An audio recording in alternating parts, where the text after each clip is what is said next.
Welcome, and you're still watching Wait if you're just tuning in. Issy, guess what holiday it is today? I haven't the foggiest idea. Okay, today is known as International Picnic Day. Woo. Now, International Picnic Day is a chance to eat out in the open, with friends and families. The word picnic probably got its origins from the French language, specifically from the word pique-nique, and it's spelled with a Q-U-E. Yes, it is believed that this form of informal outdoor meal became a popular pastime in France after the French Revolution in the mid-1980s, where it was possible again to go out into the country's royal parks. However, if it began in France, it has become a lovely activity that has spread over the world. When was the last time you went on a picnic? I can't remember. You can't, right? Because we don't have parks. Been working. I think the last time I actually went on a picnic was about about 3 years ago or 4 years ago. Wow, that's and a long time. And back then, I remember as a youngster, spinster, I used to do that a lot. Baby girl. As in there, And there was one thing I really loved about, there was a time I went on a trip to Dubai, and what I saw was that you can actually come out as late, or should I say as early as 3 a.m. in the morning and have a picnic. It was so amazing, but can we try that in Nigeria, even before this insecurity? Please don't touch it, though. You know that the food that the basket that you're packing for your 3 a.m. picnic is actually not for you. You just feel like you want to donate it. You yourself, you will get missing along. You want to donate it to people. So when I saw that, there was a time I saw that in Dubai, and I was amazed. Even children, the family, they all came out together. They ate, and there was fun, there was laughter. It was so peaceful and it was so serene. It was enjoyable, and I wish we could actually have something like that in Nigeria. Do you know, as you're talking, do you know what came to my head? I was just thinking, where can you even have a picnic? Oh, there are different places, though. No, really? I'm not talking about the ones that people will put print out flyers for and resorts. I'm talking about ECU as a person. Carry your blanket, carry your basket, and say, "Oh, I'm going to Murokala Park to go." Someone will kill you there. But it's an important. I feel it's a way to relax. I know it happens in places like Calabar, when I schooled in University of Calabar, and it was possible for people to go to some parks and maybe federal housing, and then you have a picnic. But I don't know about it now, so don't ask me. So from International Picnic Day, let's jump into what we found in the news today. So I'll let you go. I found that there's a similarity between our news, and that's because probably we're really concerned about changing this country. So I'll let you go first. Thank you. So my headline goes thus: INEC begins online voter registration on June 28th. That's about a week from now, almost a week or close to a week from now. And the Independent National Electoral Commission, INEC, on Friday said it would begin the online voter registration via its registration portal on June 28th. And this was announced by Festus Okoye, and he said that the INEC voters registration portal will be deployed to enable people register online and thereafter to go to their respective state or local government offices or of commission to capture the biometrics and facials. I am all for this. I'm all for it. I appreciate this, and it's totally laudable.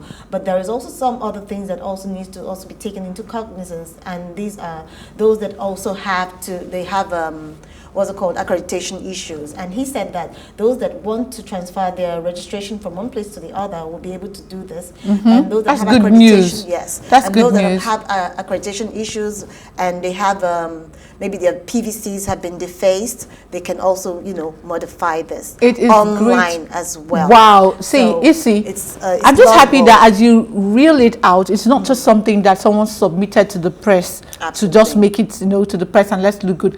I hope that this happens, because I remember the last time they had this exercise, that issue about if you were not registered at a particular polling unit, you would not be able to. You have to go there to kind of transfer it. But I like the fact that we're actually using technology, absolutely, and also getting to solve some of those issues, because the reason why some people didn't vote was not because they were not registered. They just had changed or moved places. Exactly. Exactly. And you now have this affect their right to actually vote. Vote. Exactly.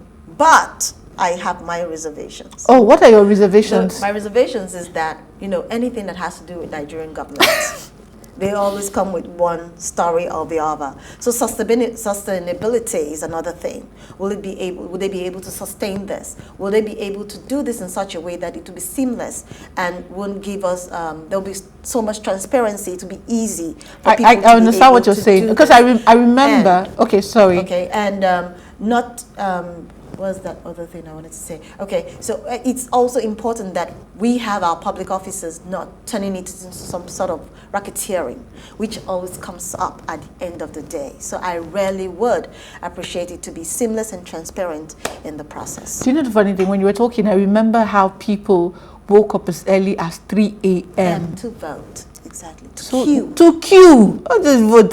To queue first.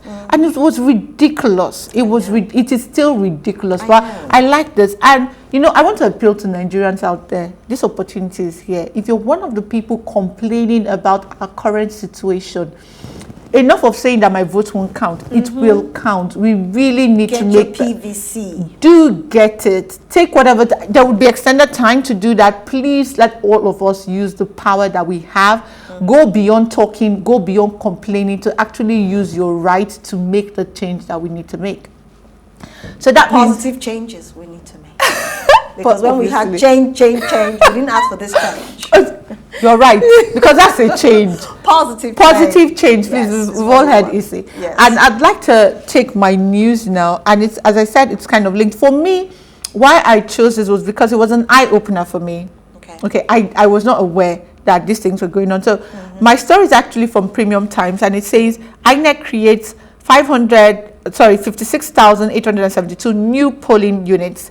And it bans voting in mosques, church, palaces, and even shrines. Ooh. So for me, when I heard this, when I read the news, I was like, I didn't even know. Neither did I. There were private properties that were used as polling votes. Polling units for people to go vote. And I didn't know that those places were located in shrines, churches, mosques. Nigeria, we hail thee. It was, well, I think that somebody was making an argument. Yes. And they were saying, one, proximity. Two, those places symbolizes some kind of authority where probably people won't break out in fights, and that some form of, don't look at me that way. I'm trying to tell you. I'm trying to tell you what they told me. Listening. So that people will have respect for where these units, the polling units are, and probably wouldn't stir up any trouble. But that case of proximity really came up. But what INEC is saying now is that they're going to withdraw those polling. In fact, they banned them, they've shut them down, and they're going to put them in public buildings and public places. And they've created, as you've heard, 56 more thousand polling units. The way you are, please tell me, you are distracting me, John. No. Okay. The thing is, you're making so much sense, basically, based on what you've said. But what I keep thinking about is, has this stopped those who would go well, we there don't know. Because to grab the ballot boxes, has it stopped them? Well, we I don't think know. that stops them. No, I don't know. You see, do you know why I say I don't know? Because I didn't even know it was there. People even go to churches to steal, so it won't stop them. I think that of the shrine, yes, there's a possibility that they won't go there. But that of the churches and the mosque, it makes no difference. If they want to go there, they will still go there. People still have respect for worship places. See, summary of what we're telling you is that INEC is getting ready. You get ready. Know where your polling unit is. Everything, any information that would empower you to vote. Please take advantage of it. We need to change things, and we need to do it the right way. Now, after saying that, we will see you after the break.